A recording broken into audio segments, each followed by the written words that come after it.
My name is 𝗵𝘃𝗶𝗴. I want to talk to you about run form, and I'm actually going to do something a little unorthodox. I'm going to show you my run form. Just a quick background. I am, in fact, having a beer in my carb loading glass. If I could only find a race to support the carb loading glass, I'd be all set.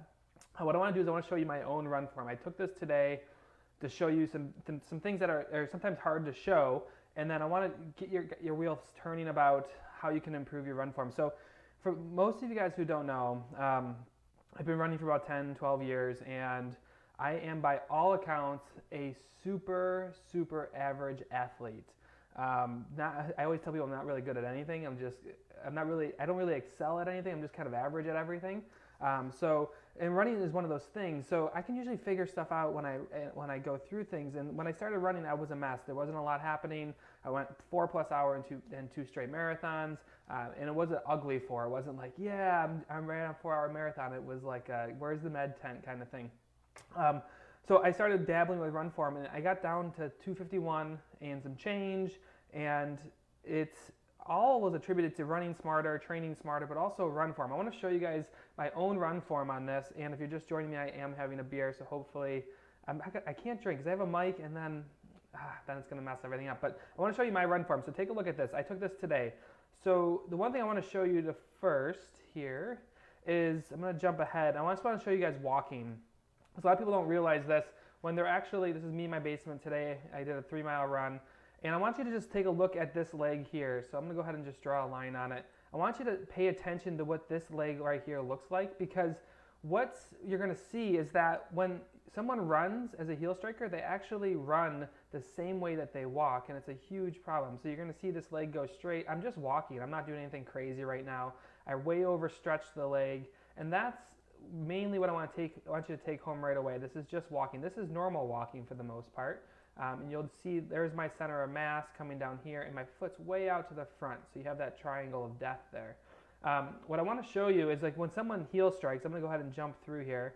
I want to show you a heel striker. There's me squatting to indicate I'm switching my run form. The next thing, I'm going to move this. Oh boy, what am I doing, Steve? Stop it. All right, move me over there. Okay, so the next thing I want to show you is, like, when someone heel strikes, let's go ahead and just kind of roll this through. This is me heel striking. Go ahead and look at that front leg. You see how it's still straight out to the front?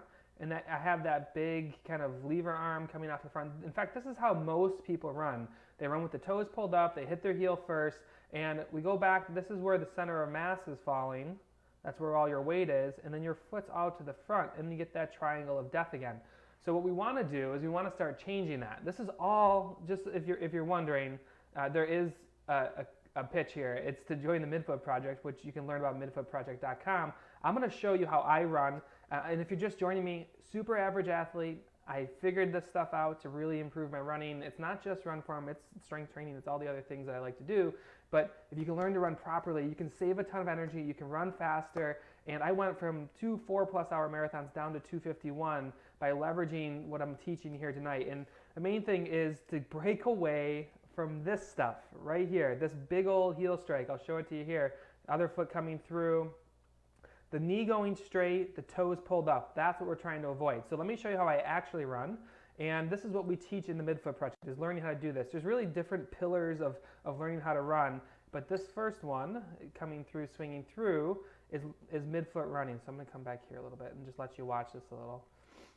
So as I'm running through, go ahead and swing this leg forward. You're going to notice right here, like, I don't take that leg and fully straighten it out. I actually stop it at vertical right here. Now what I want you to notice is watch how this leg comes pretty much to the ground. And if we look at where my foot is in relation to my center of mass, see how much closer it is? So what that means is the ground's not going to do one of these jobbies. That's a technical word if you're wondering. It's not going to do one of those. It's actually going to be more of an upwards push through the shin. And when we get that upwards push, what you would do is you start loading, the glute muscles, the calf muscles, the quad muscles. And when we do this, it makes a huge difference, because before, when I had that foot pointed out to the front, I'm banging on all my bones. I'm breaking. Let's go back to it. I want to show you quick, because this is so important. You have to learn how to get away from this if you really want to tap into your potential. Remember, average athlete. Somehow managed to qualify for Boston 6 times and run a 251. I am a very average athlete. I just like to learn how to cheat things a little bit and do it the right way, and that's what I really attributed things to. So runners who do this, let me know again if you have any questions, go ahead and drop them in the comments. But this is that braking force backwards, and then if we go back, let's go back to the other foot landing. You'll see here, I don't have that pitch of line. I have more of an upwards pitch, and that allows me less braking forces, less bone-on-bone stuff. You ultimately have to get to this point in your running. I can't emphasize enough that this bent knee that you're seeing right here, you should be striving for this. The only people who shouldn't is if you're dealing with an Achilles injury or like a foot injury, because that's not going to work for you. So I'm going to just play this at normal speed for you. Watch me break in from a walk to a run. And it doesn't look funny. A lot of times people change the run form and they feel like it feels real funny. So here's just my standard run form, and then I'm going to jump this ahead to my heel strength run form. Go ahead and pause this for a second. There's a good shot of it. If I knew how to zoom in, I'd do that for you. The foot's facing straight ahead. The knee's going to land bent. There's my foot strike. That is exactly what we're teaching the MidFoot Project. Instead of, come on, wait for it, that. Straight knee all the way down. Now a lot of people are like, oh, I'm going to change it, and they end up landing on their toes. You shouldn't land on your toes either. That's not how this works. You want to get that shin vertical. That's what we're teaching the MidFoot Project. So I need to go finish this thing right here. This isn't like got a nice color to it and stuff. My whole family's sick, so I just need to go sit on the couch and have a beer, and hopefully that yeast or whatever is in my beer is going to kill whatever's going on in my house.